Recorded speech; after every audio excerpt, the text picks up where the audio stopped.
Salut tout le monde, bienvenue sur ma chaîne. Aujourd'hui, je vais vous parler d'une maladie, un virus, une épidémie qui bouscule actuellement notre planète et les gens se posent tellement de questions et la principale question est de savoir s'il faut-il craindre une pandémie mondiale. Et il y a tellement de questions, les gens cherchent à savoir d'où est venue la maladie, ils se posent la question sur l'origine, quels sont les moyens de transmission et que faire pour avoir des mesures préventives, donc pour se protéger de la maladie, pour ne pas être contaminé. Et alors, les réponses à toutes ces questions juste après les génériques.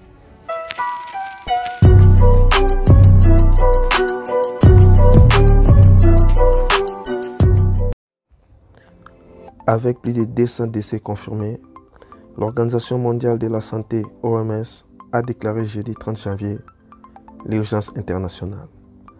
À ce jour, une centaine de cas de contamination ont été confirmés dans plus de 200 pays en dehors de la Chine, où près de 10 000 personnes ont été contaminées et 213 malades sont morts, selon le dernier bilan officiel du 31 janvier. Toutefois, de nombreux inconnus empêchent encore de déterminer l'impact mondial de l'épidémie. Origine, niveau de transmission, moment où un malade devient contagieux, voici tout ce que l'on sait et ce que l'on ignore sur les 2019 nCoV.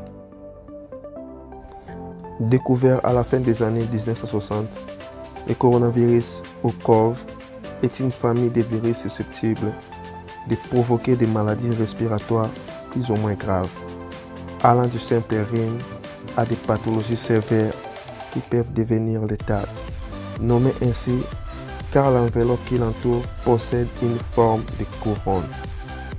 Le coronavirus peut créer des infections nouvelles qui sont causées par des modifications ou des mutations du virus. C'est le 31 décembre 2019 que l'OMS a été informée de plusieurs cas de pneumonie virale à Wuhan, mégalopole tentaculaire de la province du Hubei, au centre de la Chine. Une semaine plus tard, le 7 janvier 2020, la découverte du 2019 nCoV était officiellement annoncée par les autorités chinoises. Le virus est apparu chez des clients et des commerçants du marché aux poissons à Wuhan, où cohabitaient également serpents, blaireaux ou encore rats vivants. Le marché a été fermé le 1er janvier dernier et l'hypothèse d'une origine animale est donc la plus probable. Entre autres humains, la transmission se ferait par voie respiratoire, par le contact des mains et par l'échange de salive. Les coronavirus survivent jusqu'à 3 heures dans les milieux externes.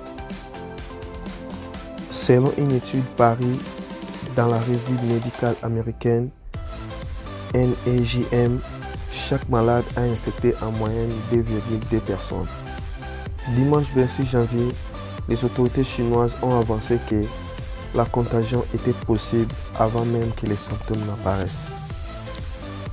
La commission municipale de l'hygiène et de la santé de Wuhan a déclaré sur son site internet que dans sa forme la plus précoce, la maladie se manifeste par de la fièvre et une toux persistante.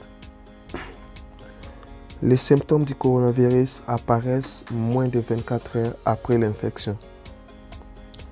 Le plus souvent, cela entraîne des maladies respiratoires légères à modérées telles que les rhumes avec des symptômes semblables à ceux de la grippe, maux de tête, toux, gorge irritée, fièvre. Et tout le monde se pose la question de savoir comment se protéger du virus. Les mesures de précaution classiques sont recommandées pour éviter la contamination. Se laver les mains régulièrement, utiliser des mouchoirs jetables, tousser dans son coude éviter les personnes à risque ou encore porter un masque chirurgical. Si cette vidéo t'a plu, n'oublie pas de laisser un like et si tu es nouveau, abonne-toi pour plus de vidéos. Quant à moi, je vous dis à la prochaine.